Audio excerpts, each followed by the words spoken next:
الرحمن الرحيم قال ما منعك ألا تسجد إذ أمرتك قال أنا خير منه خلقتني من نار وخلقته من طين إن الله وملائكته يصلون على النبي يا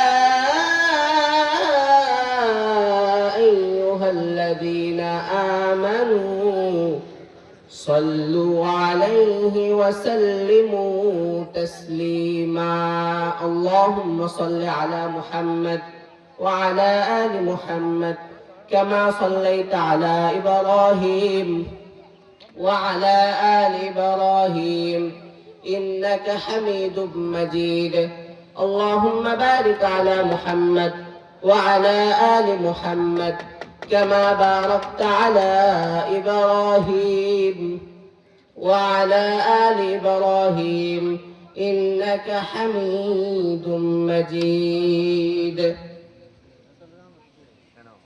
মাদ্রাসাতুল আতহার দামিয়া বাজার কর্তৃক আয়োজিত আজকের এই তাফসীর কোরআন মাহফিলে আমাকে বলার এবং আপনাদের সবাইকে শোনার তৌফিক দান করেছেন এই জন্য সকলে একবার মহান আল্লাহ রাব্বুল আলামিনের শুকর আদায় করি সকলে আমার সাথে গলা ছেড়ে একবার পড়েন আলহামদুলিল্লাহ সকলে আমার সাথে বলেন রব্বানা লাকাল হামদ হামদান কাসীরান তাইয়িবান মুবারাকান ফীহি ইয়া রাব্বি লাকাল হামদু কামা ইয়ানবাগি لجلال وجهك وعظيم سلطانك لك الحمد بالقرآن لك الحمد بالإسلام لك الحمد بالإيمان তো আমি এখন মূল আলোচনায় চলে যাই আপনাদের সামনে আমি কুরআনুল কারীম থেকে একটি আয়াত তেলাওয়াত করেছি ওই আয়াতটি মূলত অহংকার বিষয়ে আমি আপনাদের সামনে অহংকার বিষয়ে কিছু কথা তুলে ধরার চেষ্টা করব সকলেই মনোযোগ সহকারে শোনার চেষ্টা করবেন قال ما منعك ألا تسجد إذ أمرتك قال أنا خير منه خلقتني من نار وخلقته من طين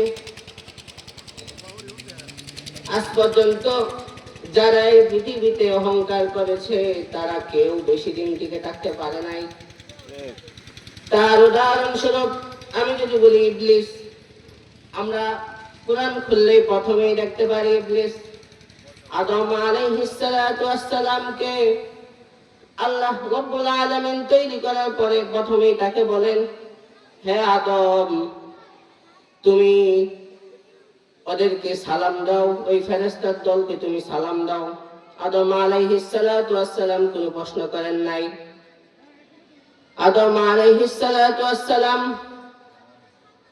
কোনো জিজ্ঞাসাবাদ না করে ফেরেশতাদেরকে সালাম দিল তার কারণে আদম আলাইহিস সালাতু ওয়াস সালামের মর্যাদা এত বাড়িয়ে দিল যে পৃথিবীর শ্রেষ্ঠ মাখলুক নামে আমরা পরিচিত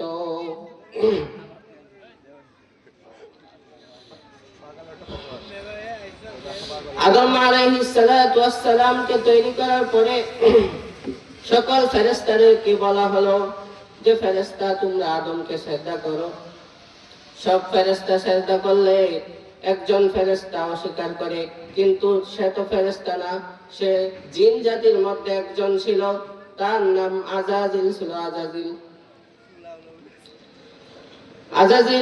৮০,০০০ বছর ইবাদত বন্দেগী করেছে ২০,০০০ বছর ফেরেশতাদের তালিম দিয়েছে এই জন্য তাকে ফেরেশতাদের শিক্ষক বলা হতো বা মুআল্লিমুল মালাইকা বলা হতো।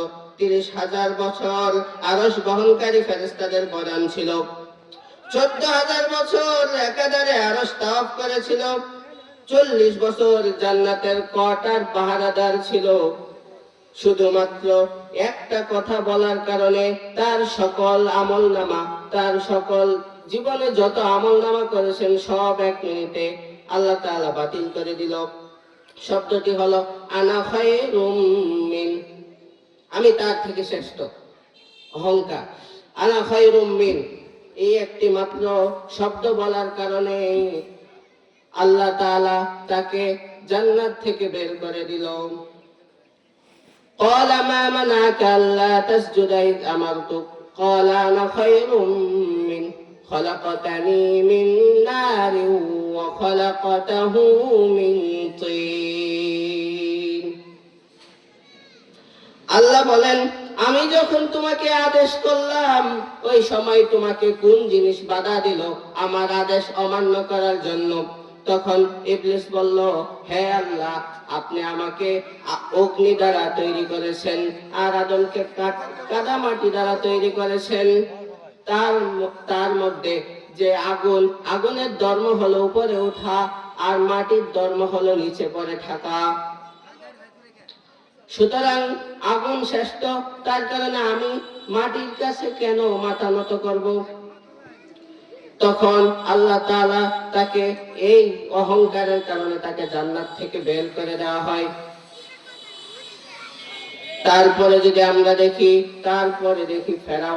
ফেরাউনও নিজেকে খোদা দাবি করলো, কিন্তু আল্লাহ তাআলা কোরআনের আরেক আয়াতে বলেন, ওয়ালাহুল কিবরিয়াউ ফিস সামাওয়াতি ওয়াল আরদ وهو العزيز الحكيم। আসমান জমিনের বরত্ব একমাত্র তারই, যিনি পরাক্রমশালী পরাক্রমময়।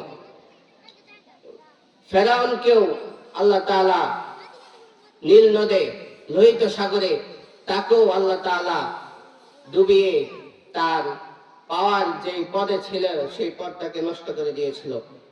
ফেরাউন মূলত একটি পদের নাম।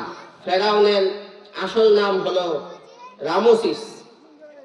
Ramses 1, Ramses 2। ফেরাউন ছিল রামসিস 2, মানে দ্বিতীয় সম্রাট। এর আগে আরেকজন ছিল, কিন্তু উনিও অনেক ভালোই ছিলেন, কিন্তু ওই ফেরাউন সে নিজেকে খোদা দাবি করার কারণে আল্লাহ তাআলা তাকেও ধ্বংস করে দিলেন। অপর একটি হাদিসে, অহংকার আল্লাহর চাদর এবং বরত্ব আমার পোশাক। কেউ যদি এই বিষয়ে আমার সাথে ঝগড়া করে আমি তাকে ছেড়ে দিব না, আমি তাকে জাহান্নামে নিক্ষেপ করব। জাহান্নামে নিক্ষেপ করতে আমার কোনো সমস্যা হবে না। لا يدخل الجنة من كان في قلبه مثقال ذرة من كبر। যার অন্তরে সরিষা পরিমাণ অহংকার থাকবে সে প্রবেশ করতে পারবে না জান্নাতে। আল্লাহ তাআলা কেউ অন্তরে যাতে সরিষা পরিমাণ দানার অহংকার যাতে না থাকে, আল্লাহ তাআলা আমাদের সবাইকে তৌফিক দান করুক।